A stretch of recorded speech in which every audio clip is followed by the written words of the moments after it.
தமிழ்நாட்டில் 4 வழிச்சாலைகள் மற்றும் 6 வழிச்சாலைகள் தேவை அதிகரித்து வருது. இந்த சாலைகளுக்கான தேவைகள் அதிகரிக்கிற நிலைமையில தான் தமிழ்நாட்டில் 2 பகுதிகளை இணைக்கிற வகையில் புதிய 4 வழிச்சாலை அமைக்கும் திட்டம் போடப்பட்டிருக்கு. அதன்படி ஸ்ரீவில்லிபுத்தூர் மற்றும் ராமேஸ்வரத்தை இணைக்கிற வகையில் இந்த சாலை அமைக்கப்பட இருக்கு. இதுக்கான டிபிஆர் தயாரிக்கிற வேலைகள் சீக்கிரமாக நடக்க போறதா சொல்லப்படுது.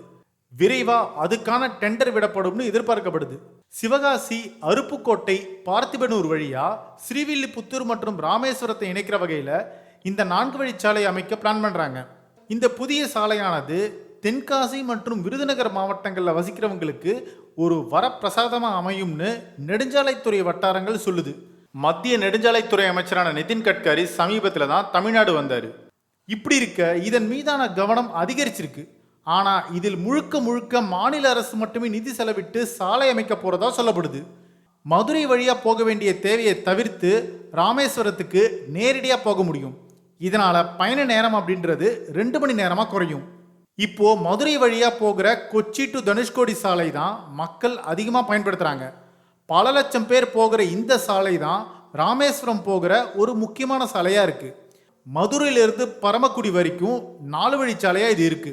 ஆனா இப்போ அங்க போக்குவரத்து நெரிசல் அதிகமா இருக்கு. இன்னொரு பக்கம் பரமக்குடியிலிருந்து ராமேஸ்வரம் வரைக்கும் 2 வழிச்சாலையா குறுகி இருக்கு. இதனால அங்க வாகனங்கள் கடுமையான போக்குவரத்து நெரிசலை எதிர்கொண்டு வராங்க. இது மட்டும் இல்லாம விருதுநகர் மற்றும் தென்காசி மாவட்டங்களில் வசிக்கிறவங்க கொச்சி தனுஷ்கோடி சாலையில ராமேஸ்வரம் போறதுக்கு முன்னாடி மதுரைக்கு போகணும். மதுரை வழியாவே அவங்க ராமேஸ்வரம் போக வேண்டிய கட்டாயம் இருக்கு. விருதுநகர், அருப்புக்கோட்டை, திருச்சுழி, பார்த்திபனூர், பரமக்குடி வழியா போறதா இருந்தாலும் கூட அது குறுகிய சாலை தான்.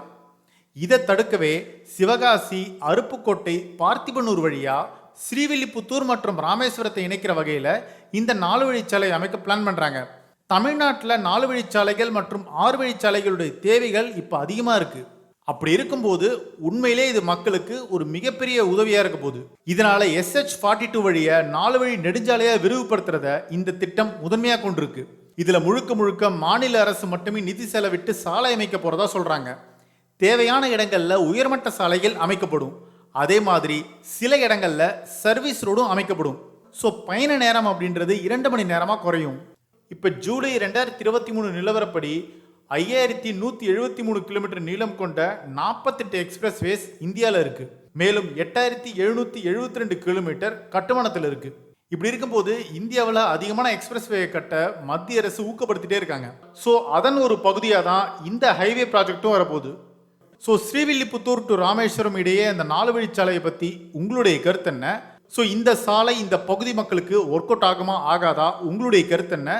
நீங்கள் இந்த பகுதி மக்களாக இருந்தால் சாலை உட்கட்டமைப்பில் எந்த மாதிரியான மாற்றங்கள் செய்யலாம், எதெல்லாம் 4 வழிச்சாலையாக மாற்றலாம் அப்படின்னு உங்கள் கருத்துக்களை கமெண்ட் செக்ஷனில் சொல்லுங்கள். இது ஒன் இண்டியாவுக்காக ஆனந்தன்.